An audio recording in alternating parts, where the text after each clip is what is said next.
بسم اللہ الرحمن الرحیم رب اشرح لی صدری ویسر لی امری واحلل عقدۃ من لسانی یفقہوا قولی۔ حضرات، 25واں اور 26واں پارے کا خلاصہ انشاءاللہ مختصر پیش کیا جائے گا۔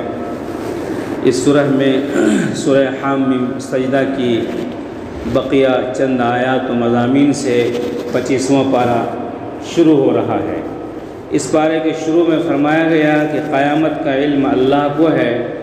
اسی طرح فرمایا کہ کھجور جب گابھے میں ہوتی ہے، دانہ جب خوشہ میں ہوتا ہے، پھل جب اپنے غلاف میں ہوتا ہے، یا بچہ ماں کے پیٹ میں ہوتا ہے، تو اللہ کو اس کا علم پہلے سے ہوتا ہے کہ کون سی چیز وجود پذیر ہونے والی ہے، کون سی چیز نمودار ہونے والی ہے۔ آگے سورہ الشورى شروع ہو رہی ہے۔ یہ سورہ مکی ہے اور اس میں 53 آیات اور 5 رکوع ہیں۔ شورا کے معنی مشورہ کرنے کے ہیں۔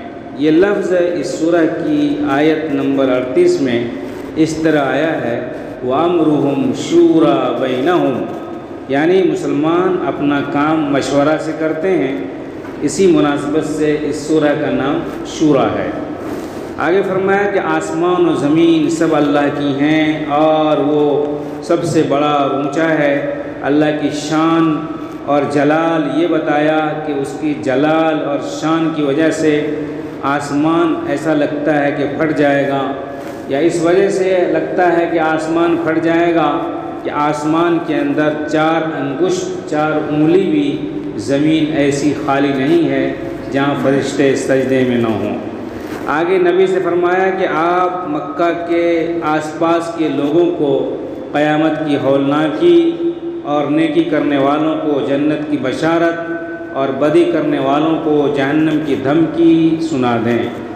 آگے پھر فرمایا اسی سورہ میں کہ جو آخرت کی کھیتی کو آباد کرنا چاہتا ہے ہم 10 گنا بڑھا کر دیتے ہیں، اور جو دنیا آباد کرنا چاہتا ہے تو ہم اس کو دنیا میں کچھ دے دیتے ہیں اور آخرت میں اس کے لیے کوئی حصہ نہیں ہوتا ہے۔ من کان یرید حرث الآخرہ نزد لہ فی حرثہ الی آخر الآیہ۔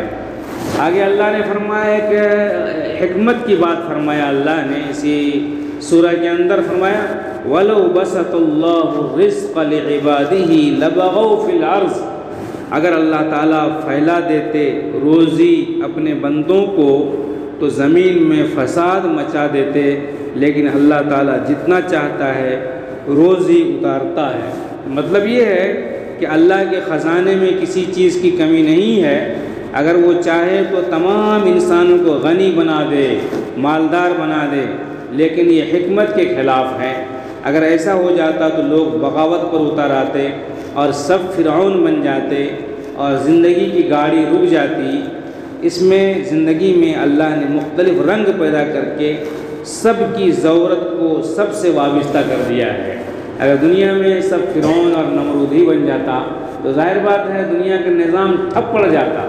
اللہ نے ایک دوسرے کو خادم بنا دیا ہے، کسی کو امیر بنایا، کسی کو مامور بنایا، کسی کو امیر بنایا، کسی کو غریب بنایا، تاکہ سب کا کام سب سے چلے۔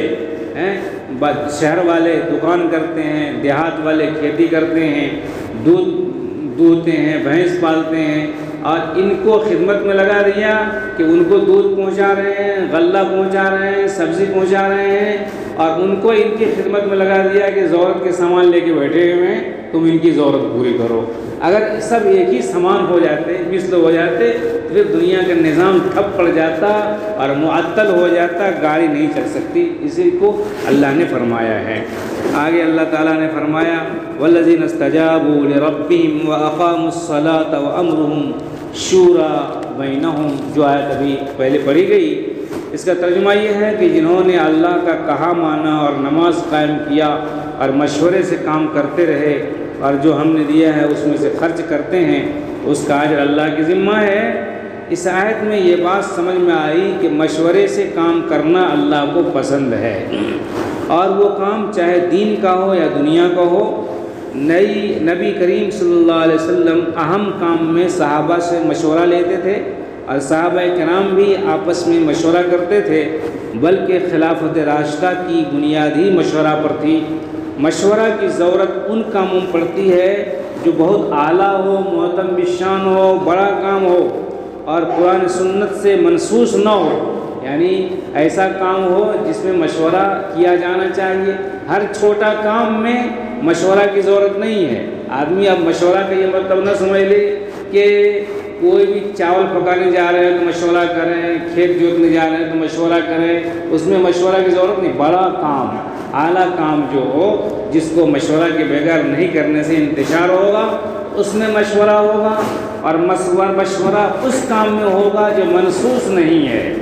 منسوخ نہیں ہونے کا مطلب یہ ہے کہ اگر کوئی آدمی یہ کہے کہ چلو مشورہ کرتے ہیں، آج ظہر کی نماز پڑھنا ہے کہ نہیں پڑھنا ہے، یہاں مشورہ کی ضرورت نہیں ہے، اس لیے کہ نماز پڑھنا منسوخ ہے، قرآن سے ثابت ہے۔ اس طرح سے ہر وہ کام جو قرآن و حدیث سے ثابت ہے اس میں مشورہ کی ضرورت نہیں ہے، اور جو ثابت نہیں ہے اس کے تعلق سے کوئی فیصلہ موجود نہیں ہے، تب بیٹھ کے مشورہ کیا جائے گا۔ اس مشورہ کا یہ مطلب ہے۔ آگے اللہ تعالیٰ نے فرمایا کہ اللہ جس کو چاہتا ہے بیٹیاں دیتا ہے، جس کو چاہتا ہے بیٹے دیتا ہے، جس کو چاہتا ہے بیٹے اور بیٹی دونوں دیتا ہے، جس کو چاہتا ہے بانجھ بناتا ہے۔ یہ اللہ کرتا ہے، یعنی اللہ کو معلوم ہے کہ کس کو کس حال میں رکھنا ہے، کون بیٹی کے لائق ہے، کون بیٹا کے لائق ہے، کون دونوں کے لائق ہے، اور کون بیٹا اور بیٹی دونوں میں سے کسی کے لائق نہیں ہے۔ یہ فیصلہ آسمان پہ ہوتا ہے۔ آگے اللہ تعالیٰ نے سورہ زخرف کے اندر فرمایا کہ سواری پر بیٹھنے کے لیے دعا پڑھنی چاہیے۔ جب آدمی سواری پر بیٹھے، گھوڑا پہ، اونٹ پہ، سائیکل پہ، موٹر سائیکل پہ، چار چکا پہ، ٹرین پہ، بس پہ، ہوائی جہاز پہ، جس سواری پر بھی بیٹھنا ہو تو مومن کو یہ تعلیم دی گئی ہے کہ وہ دعا پڑھ لیا کریں۔ وَتَقُولُوا سُبْحَانَ الَّذِي سَخَّرَ لَنَا هَٰذَا وَمَا كُنَّا لَهُ مُقْرِنِينَ وَإِنَّا إِلَىٰ رَبِّنَا لَمُنْقَلِبُونَ۔ اس آیت کا ترجمہ یہ ہے، پاک ہے وہ ذات جس نے اس کو ہمارے لیے مسخر کر دیا، ہم اس کو قابو میں نہیں کر سکتے تھے اور ہم اللہ ہی کی طرف جا رہے ہیں۔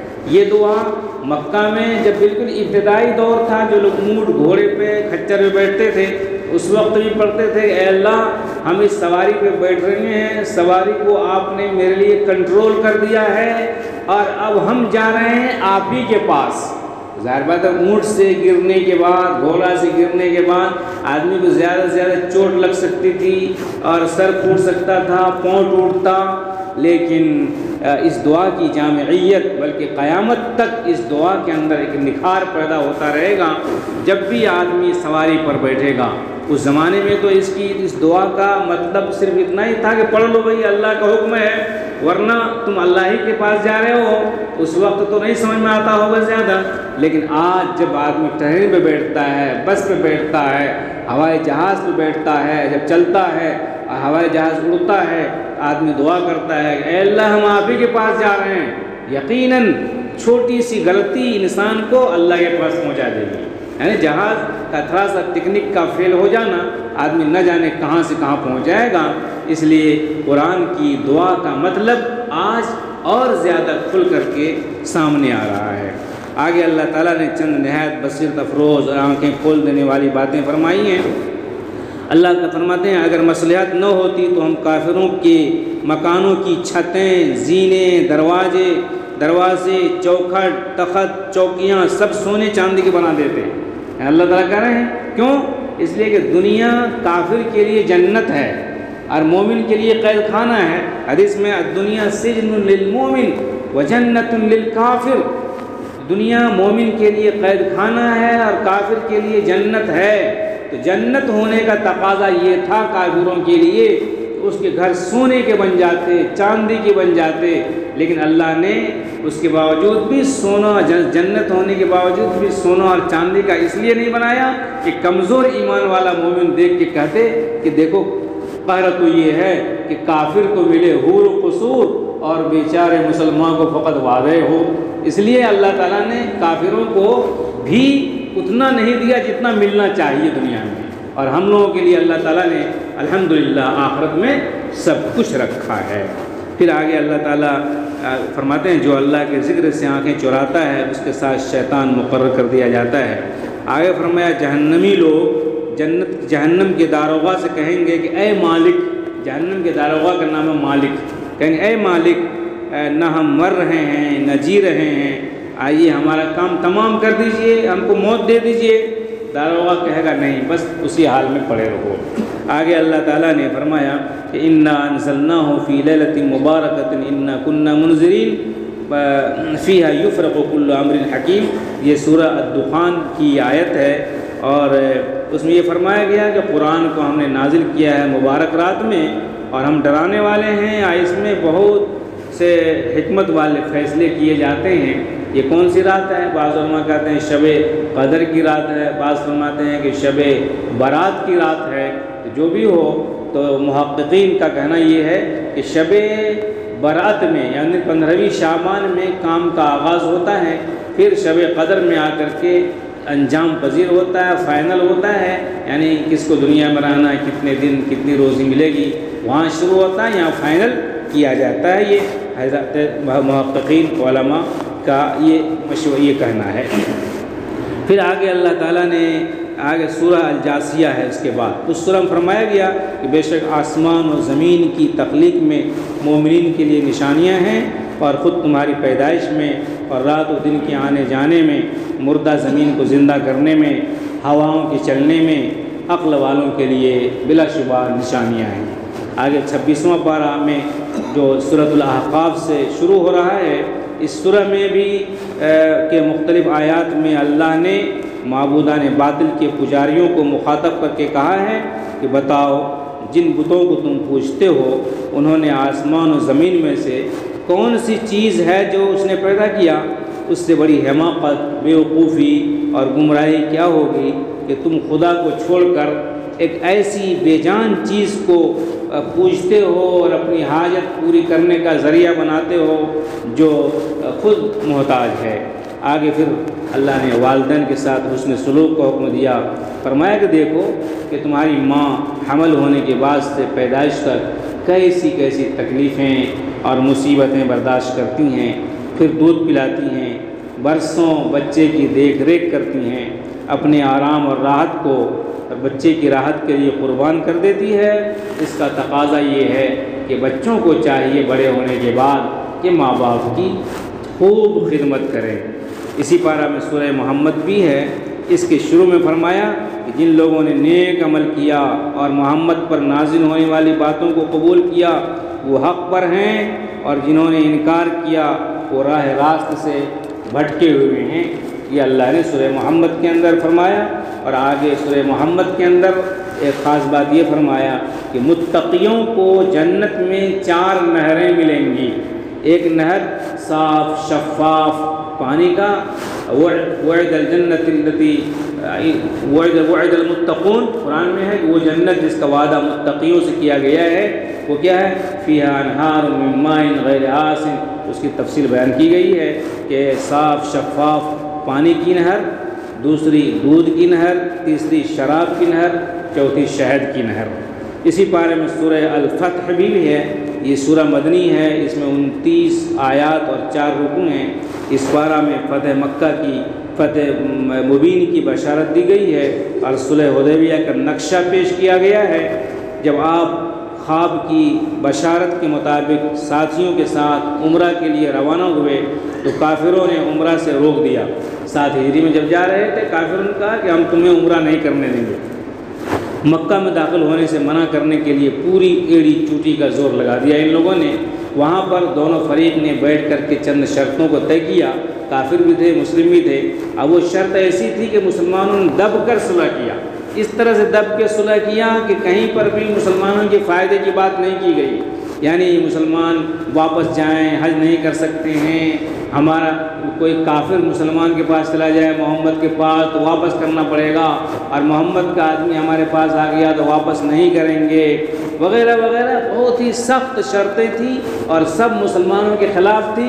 حضرت عمر کہنے لگے کہ اے ابو بکر، ہم حق پر نہیں ہیں، ہمارا دین حق نہیں ہے، محمد صلی اللہ علیہ وسلم براق رسول نہیں ہے، جب سب کچھ برحق ہے تو ہم جنگ کیوں نہ کریں گے، اتنا دب کے صلح کریں، ذلیل ہو کر کے صلح مانیں؟ ہم نہیں مانیں گے۔ تو جو حضور نے فرمایا کہ جو کچھ ہو رہا ہے اسی میں خیر ہے، چنانچہ دب کے صلح کی گئی تو سال بھر کے اندر میں اتنا انقلاب آیا کہ لوگ جوک در جوک اسلام میں داخل ہونے لگے، اور سال پورا بھی نہیں ہوا تھا کہ مکہ فتح ہو گئی۔ اسی کو اللہ نے کہا انا فتحنا لک فتحا مبینا، یہ دب کر صلح کرنا تمہارا اگرچہ دب کر تھا لیکن یہ حقیقت میں کھلی ہوئی فتح تھی تمہارے لیے، چنانچہ فتح مسلمانوں کو نصیب ہوئی۔ اس سورہ میں اس پارے میں 26واں پارے میں آخری سورہ بہت ہی اہم مضمون پر مشتمل ہے، جس کو ہم سورہ الحجرات کہتے ہیں۔ یہ سورہ مدنی ہے، اس میں 18 آیات ہیں، صرف 2 رکوع ہیں۔ اس میں 9 باتیں ایسی کہی گئی ہیں کہ سب مسلمان کو اس کو اپنے دل میں داخل کرنا چاہیے، عمل کرنا چاہیے۔ نمبر 1، جب تمہیں کوئی خبر ملے تو پہلے تحقیق کر لو۔ یہ اصولی بات معاشرے میں زندگی گزارنے کے لیے کہا گیا۔ آج کل خبر ملی تو ایک دوسرے کو فارورڈ شروع کر دیا، موبائل میں ایسے ہی ہو رہا ہے، موبائل والوں کو بھی بتایا گیا جب تمہارے پاس کوئی خبر آ جائے تو فوراً 10 گروپ میں سینڈ مت کرو، فارورڈ مت کرو، پہلے پڑھ لو، دیکھ لو یہ خبر غلط ہے صحیح۔ ابھی ایک ویڈیو دیکھ رہے تھے، ایسا وحشت ناک ویڈیو نظر آیا، ایسا لگا کہ اور یہ لکھا کہ گجرات میں فساد ہو گیا ہے۔ پتہ چلا یہ خبر 20 سال پرانی تھی، پرانی خبر کو جو گجرات دنگا ہوا تھا اس کو ابھی کسی نے اٹھا کے ڈال دیا گروپ میں، ایک ہنگامہ ہونے کی صورت پیدا ہو گئی۔ کہا نہیں، پہلے تحقیق کر لیا کرو، اس کے بعد خبر کو آگے تم پھیلاؤ۔ محض سن کر لا علمی میں لوگوں کو نقصان مت پہنچاؤ۔ نمبر 2، اپنے بھائیوں کے درمیان صلح کرا دو، کیونکہ مومن آپس میں بھائی ہیں۔ نمبر 3، جب بھی کوئی اختلاف ہو تو دونوں جماعتوں میں صلح کی کوشش کرو اور انصاف کرو۔ نمبر 4، لوگوں کا مذاق نہ اڑاؤ، ہو سکتا ہے کہ وہ اللہ کی نگاہ میں تم سے بہتر ہو۔ نمبر 5، کسی دوسرے کو کبھی ذلیل نہ کرو، کیونکہ عزت اور ذلت دینے والی ذات اللہ کی ہے۔ نمبر 6، کسی کو بھی کسی ظاہری عیب یا برائی کے سبب برے نام سے مت پکارو اور نہ ہی اس کا دل دکھاؤ۔ نمبر 7، برے گمان سے بچو، بے شک کچھ گمان گناہ ہوتے ہیں۔